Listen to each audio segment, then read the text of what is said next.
Welcome to today's deep dive. So I want you to imagine, just for a second, that you are packing for the ultimate, like the absolute final trip. Oh, wow. Okay. Right, Yeah. and you're only allowed to bring exactly one suitcase. Mm-hmm. So you're sitting there agonizing over what goes inside. Do you pack your phone, Yeah. your favorite jacket, maybe the physical deeds to your property? Or your life savings. Exactly, your life savings. Ah. But right before you walk through the departure gate, the rules completely change. Hmm? The cosmic TSA agent steps up, shakes their head, and says, you cannot bring anything physical at all. Nothing. Nothing. The only thing you get to keep, the only thing you are permitted to take with you across that threshold is your personal energy frequency. Man, for most of us, that is a deeply, deeply terrifying realization. I mean, modern human existence is almost entirely built around acquiring things, Right, yeah. We spend decades accumulating wealth, chasing social status, building these really complex relationships. We buy comfortable furniture just to fill the spaces we own. Yeah, the nice couch. Exactly. And stripping all of that away forces a very uncomfortable question. When the physical world is just removed from the equation, what are you actually left with? And we really need to unpack that question today because our source material ventures into some truly fascinating, like, paradigm-shifting territory. It really does. We're looking at translated transcripts of teachings from a Thai Buddhist monk.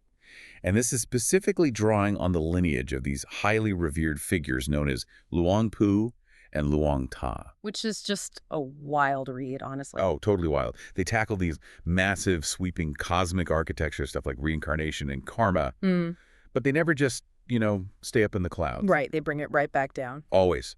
They ground these high-level concepts with really blunt, super practical advice on navigating modern problems. Everything from crippling financial debt to the emotional devastation of a cheating partner. Yeah, and the primary mission for our analysis today is to really decode this ancient spiritual framework and figure out the actual mechanics of it. Like, how does it work? We want to understand how applying these very specific teachings can make our hyper-connected, deeply chaotic modern lives feel lighter and significantly less burdened by all these attachments we didn't even realize we were carrying around. So to understand the application, we first have to sort of look under the hood at the machinery. And this monk describes the human mind essentially as a biological DVR system. A DVR. It's a continuous, unbroken recording device. Every single thing we experience through our eyes, our ears, our nose, our tongue, our bodily sensations, it doesn't just happen and, evaporate into the ether. Right. It leaves a permanent imprint. Exactly. It's actively recorded directly into the mind. And the foundational teaching here revolves around what you are choosing to record. Because we often treat our sensory inputs as passive experiences, like stuff just happens to us. Right. But the text really emphasizes active curation. The core practice here is called recording merit. Recording merit. Yeah. In this specific lineage, you manually input good, bright energy into your mental DVR. You do this through dedicated practices like chanting specific Buddhist mantra stuff like the Tresaranicum or the Chakafat. Huh? And by actively radiating loving kindness, which is known as metta.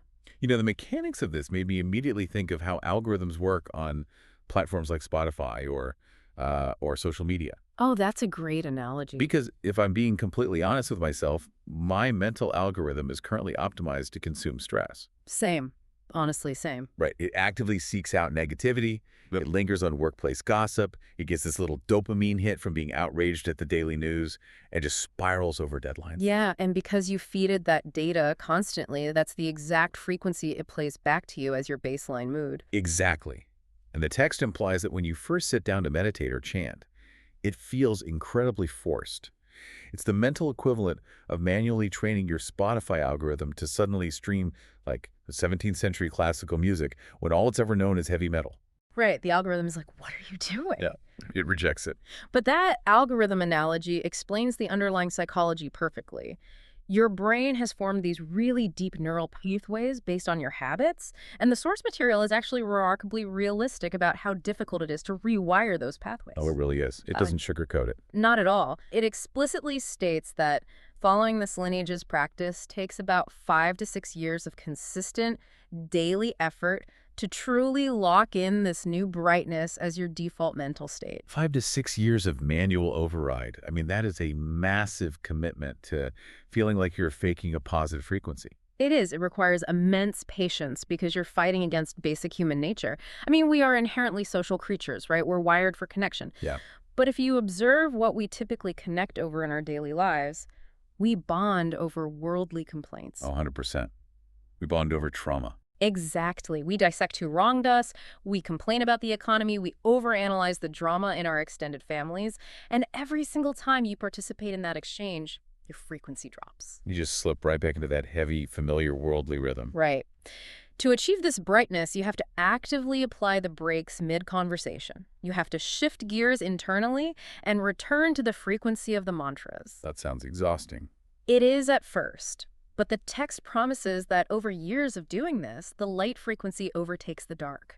It gets to the point where the people around you will actually physically feel a calming energy just by being in your presence. Okay, but dedicating half a decade to rewiring your brain just to feel a little bit more peaceful seems like, well, a massive undertaking. Why is it so crucial? Wow. And I guess this brings us right back to that cosmic TSA agent at the departure gate, doesn't it? Exactly. You do this because your frequency, your accumulated karma, is quite literally the only luggage you are allowed to carry when you clock out of this life. The text is so uncompromising on the reality of death as the great equalizer. Doesn't matter if you're a billionaire CEO or like the most powerful politician on the planet. Right. None of it matters. The monk actually makes a stark, almost kind of dark joke to illustrate this. He says, you can't even take your gold tooth with you when you die. Yeah, that part was wild. He's like, it stays here. Someone is going to pull it out and sell it. It's just brutal, but true. The only true possession that travels across the boundary of lifetimes is your karma. And in this framework, karma isn't some mystical ledger in the sky. It's defined mechanically as the accumulated feelings, actions, and energetic residue of your body, speech, and mind. And here is where the text gets highly specific and, honestly, potentially controversial. Yeah. It discusses how karmic residue physically manifests. Right. It offers this example. Let's say you suffer from chronic, unexplained leg pain in your current life. Oh. The monks suggest this might be a direct physical residue of past karma, specifically the energy from a past life where you harmed animals, perhaps injuring their legs, and now it's manifesting in your current physical form. I know that can be tough for a lot of people to hear. Yeah, because if my current physical pain is just a receipt from a past life where I harmed an animal, that feels incredibly paralyzing. It feels like I'm serving a sentence for a crime I don't even remember committing. Sure. If my suffering is pre-written by past life baggage, why should I even bother trying to heal or improve? Like, what's the point? And that reaction is precisely why karma is so often misunderstood, especially in the West. People view it as a deterministic prison sentence, like you're doomed. Doom. But the text explains the mechanics differently. You have to think of your past karma as momentum. It sets the stage for your present circumstances. Okay. But your future, even the future that exists, like 10 seconds from now, is written entirely by the actions you take in this present moment. So the script isn't finished. The past is just the setting, but I'm still holding the pen. You are actively rewriting the code. The teachings explain the mechanism of chanting not as a magical spell, but as a literal physical and energetic cleanser. Oh, interesting. Yeah, when you constantly pull high-frequency energy into your mind through mantras, that vibration begins to adjust the physical elements of your body. It acts as a cellular reset. It washes away those dense, old karmic residues. Wow. A deep residue takes years of consistent vibration to clear. A light residue washes away quickly. The empowering takeaway is that by consciously recording merit today, you are actively dissolving the past and architecting a lighter future. But rewriting that script is complicated the second we step outside our front door, right? Oh, for sure. Clearing your karma in a vacuum is one thing, but maintaining that bright frequency when someone cuts you off in traffic is an entirely different challenge. Completely different. So how does this framework expect us to interact with the world without getting dragged back down? And I guess this introduces the concept of the Brahma Viharas, or the four divine states of mind. Yes. These are considered the supreme emotional states in Buddhist psychology. And as you mentioned earlier, metta, which is loving kindness, is the absolute baseline. And the text makes it clear that radiating metta isn't just wishing well for your friends and family. That's too easy. Right, anyone can do that. To actually change your frequency, you have to project that loving kindness toward the person who stole your promotion, or the neighbor who annoys you, or the people who actively despise you. Which is incredibly hard. But meta is merely the entry point. The text reveals that the pinnacle state, the ultimate psychological tool for a serious practitioner, is the fourth divine state, which is upekkha, and that translates to equanimity. I have to admit, I struggle with how modern wellness culture uses the word equanimity. Oh, how so? It often sounds like a spiritual bypass. It sounds like someone looking at a world full of systemic injustice and just going, whatever, my vibe is protected, I'm at peace. Yeah. Isn't equanimity just a sophisticated way of intellectualizing apathy? hmm Like just not caring? The monk actually anticipates that exact critique. True upekkha, as described in this lineage, is not a cold, unfeeling wall. It's not turning a blind eye to the suffering of others. Okay. Instead, it is defined as a state of comfortable detachment, but, and this is key, it only functions correctly when it is paired with a specific psychological mechanism called Dhamma Samvega. Let's break down the mechanics of Dhammasamvega. Like, what is actually happening in the mind there? So Samvega is a complex emotion. It's a profound spiritual realization mixed with a distinct sense of dismay or subtle sorrow. Sorrow. Yeah, sorrow. It occurs when the illusion drops and you truly see the mechanical, cyclical nature of human suffering. Imagine watching people fiercely arguing over money or destroying relationships for status or seeking revenge. Sound like watching the news. Exactly like the news. But instead of getting angry at them or getting pulled into the argument, you experience samvega. You look at them and realize, wow, they are completely trapped in their own behavioral loops. They're punishing themselves without even knowing it. So it is the furthest thing from not caring. It's actually seeing the entire architecture of their pain and making the conscious choice not to jump into the mud pit with them. That's beautifully put. It is profound empathy without the emotional enmeshment. Understanding the machinery of their karma allows your own mind to remain incredibly light. Right. You can stand in the center of a chaotic room, but because you clearly see the unseen forces driving everyone's behavior, you don't absorb their heavy frequency. You become an anchor rather than debris caught in the storm. Now, seeing how this comfortable detachment operates in theory is fascinating, but I think the most compelling parts of these transcripts are when students bring their messy, deeply human problems to the monk for practical application. Oh, definitely. Let's look at the ultimate modern security blanket, wealth. Let's do it. A student comes to the monk and reveals they have 10 million baht, which is roughly 300,000 US dollars, and they ask what to do with it to secure their future. Right, and a normal financial advisor would suggest index funds or real estate portfolios. But the monk, he advises radical spiritual prepping. He tells the student to go buy a remote plot of land, plant a food forest full of bananas and sugarcane, and basically live like a hermit to prepare for death. Total pivot. Right. And he explicitly warns against buying a luxury high-rise condo. The physical reality, he points out, is stark. Because when an earthquake or a severe disaster hits, a condo is just a tiny square of empty air that collapses into rubble. Empty air. You own nothing. But if you have land and food, you return to the earth, you close your gate, and you survive. It's this total rejection of societal status symbols in favor of ultimate self-reliance. And the teachings tackle the opposite end of the financial spectrum as well, which is the invisible crushing weight of debt. Yeah, so many people relate to that. Modern society is just paralyzed by financial obligation, and the monk's approach to debt focuses entirely on the energetic burden. His first instruction is to stop blaming the economy or the government or your boss. Because blaming feels good in the moment, but But blame generates a heavy, resentful frequency that only locks you deeper into your current state. It traps you. Instead, he instructs the student to chant, elevate their mind's brightness, and mentally project that merit to the divas. the divas, the celestial spirits. Exactly. I found this concept brilliant. The monk explains that in the vast cosmic history of your past lives, there's a really high probability that an unseen spirit or entity currently owes you a karmic favor. Right. By maintaining a bright frequency, you act like a beacon. You send them this highly valued cosmic currency merit and mentally ask, hey, I am drowning down here, could you assist? It's amazing. And it blends practical emotional regulation with this incredibly vast mystical worldview. It really reveals a core mechanism of this tradition. The material world and the unseen world are deeply intertwined.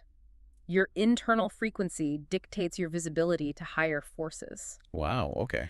A heavy, complaining mind is basically invisible to them, but a bright, merit-filled mind, that commands their attention and their assistance. That makes total sense. That- Now, beyond money, The text addresses the heaviest emotional attachment we have: romantic love and betrayal. Oh, yeah.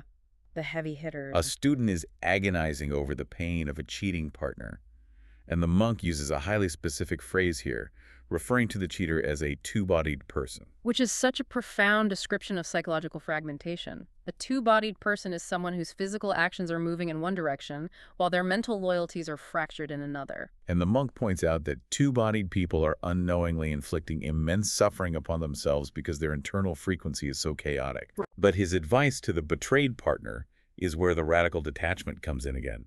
It isn't about seeking closure or going to couples therapy or getting revenge.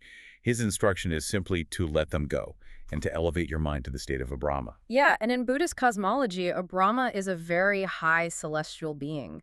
The defining psychological characteristic of a Brahma is that it exists as pure, light, genderless energy. Interesting. It is entirely unburdened by the messy, painful, and possessive attachments of human romance. The blunt translation of his advice is essentially, why are you weeping over a physical body that never actually belonged to you in the first place? Exactly. If they want to walk out the door, let them. If you eventually desire a new partner, go find one. But under no circumstances should you allow another human being's chaotic actions to corrupt your mental DVR. This is the practical application of a concept the text calls the Bang Sakun mindset. Bang, Sakun. Yeah. Historically, Bang Sakun refers to the monastic practice of wearing robes stitched together from discarded cloth found in graveyards or trash heaps. Oh, wow. But here, the monk evolves it into a psychological tool for renouncing ownership. The foundational truth you just must accept is that literally nothing in this world is yours. Not your bank account, not your spouse, and ultimately, not even the body you are currently inhabiting. Exactly. And the monk offers a brilliant, everyday exercise to train the brain in this reality. When you arrive home and take off your shoes at the door, do not just mindlessly kick them aside. Which is what we all do. Right. But he says use that mundane moment to mentally practice Bang Sakun. Consciously tell yourself, I am renouncing my ownership of these shoes. That is fascinating. The mechanism is super simple. If you practice letting go of trivial objects daily, you build the psychological muscle required to let go of massive attachments when a crisis hits. He even jokes with the students about obsessive consumerism. He says if you're craving a material object so intensely that it's disrupting your peace, you should just go ahead and buy it. Give in. But the catch is, the moment you purchase it, you must immediately give it away to a stranger just to execute the craving and assert dominance over your ego. It's an aggressive, proactive strike against the ego's biological imperative to possess and control. Hearing all of these mechanisms, spending 5 years rewiring your brain with mantras, treating luxury condos as future rubble, giving away what you desperately want, it sounds like an incredibly intense spiritual boot camp. Oh, totally. Which naturally made me wonder, how does this monk enforce such rigid discipline at his retreat center? Well, the answer to that question provides the biggest plot twist in the entire document. Okay, I'm ready. How does he enforce these intense practices? He absolutely doesn't. There's zero enforcement. None. There are no mandatory wake-up bells. There are no strict meditation schedules. There are no rigid rules governing the practitioner's days. His only instructions to the people who come to learn are, you eat, you sleep, and you chant. That's it. That is the entirety of the schedule. The psychological backstory of why he designed the retreat this way is actually deeply poignant. The transcripts reveal that as a child, this monk was abandoned. Yeah. He was passed around between caretakers, and throughout his formative years, he developed an intense hatred for being forced to do things by authority figures. It makes total sense. He despised the rigidity of people attempting to control his actions. So when he eventually became a highly respected teacher himself, he made a personal vow to never inflict that kind of forced control onto his own students. It really is a beautiful manifestation of his own healed trauma. He understands the mechanics of the mind perfectly. If you force a student to sit on a cushion and meditate, they aren't recording merit. They're sitting there actively recording resentment, frustration, and boredom directly into their mental DVR. Which completely nullifies the practice. Completely. For spiritual growth to be genuine, the motivation just has to be organic. It makes complete sense when you compare it to how we learn a foreign language. Like if you trap someone in a stressful, high-pressure classroom where they are terrified of failing a grammar test, their nervous system just freezes. They hate the process. And they retain nothing. But if you drop that same person into a foreign country and allow them to experience total relaxed immersion, their brain absorbs the language naturally and effortlessly. Total unforced immersion is the exact methodology he employs. In fact, to truly master this unbothered state of mind, the text advises a practice that sounds extreme, but is actually designed to be deeply comforting. Okay. The instruction is to hold the image of your teacher in this lineage long pu in your mind constantly. And when they say constantly, they mean with absolutely no boundaries. Zero boundaries. The text explicitly tells practitioners to think of the teacher when they're taking a bath or even when they're going to the bathroom. I couldn't believe that part. A student literally asks how to maintain the connection, and the monk replies, "If you are struggling on the toilet, think of me." It's hilarious, but the underlying mechanism is profoundly effective.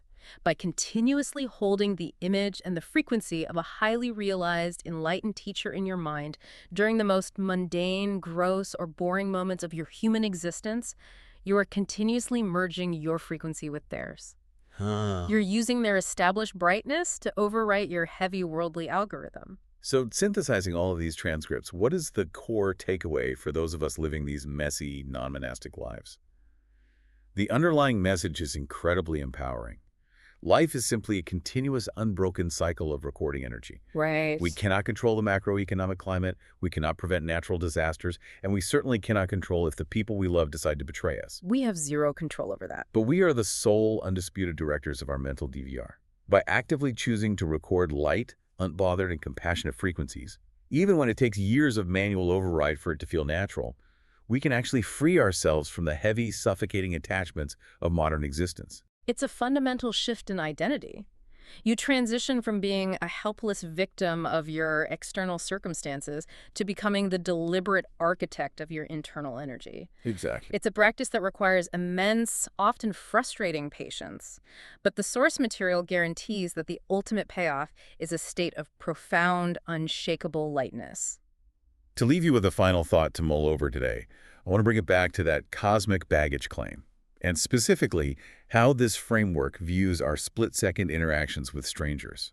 The text mentions that those jarring moments when you feel an instant, inexplicable sense of love or an intense, irrational hatred towards someone you've never met before, Yeah. those reactions are often the residue of past life connections. Yeah.